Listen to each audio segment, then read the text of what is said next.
ibibideo natin tong karburador ng Honda TMX 155 bago natin baklasin para alam natin kung ano yung babalik natin mamaya. Ito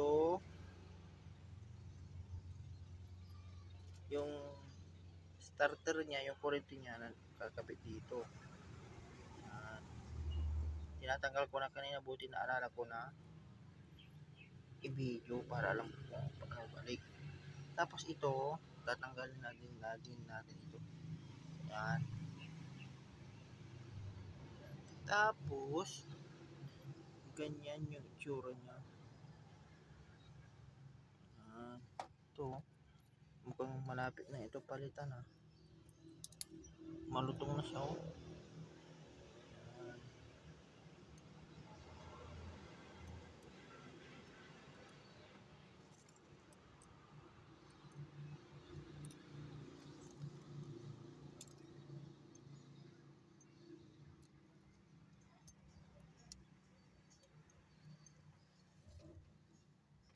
Tapos yung diyon, tatanggalin din natin. Yan, dito na tayo ngayon sa kabila. Ito unang tatanggalin. Ito yung sa tangke. Dito. Dapat i-off natin yan.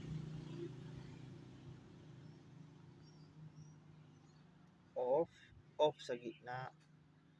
Pag on sa baba. Tapos pag reserve na ubusan kayo ng gas, malayo pa yung gas station, itaas nyo lang kasi may reserve yun.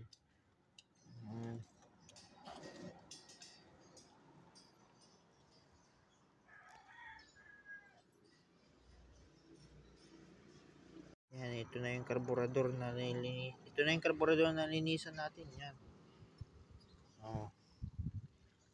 Dapat laging nakaganito ito.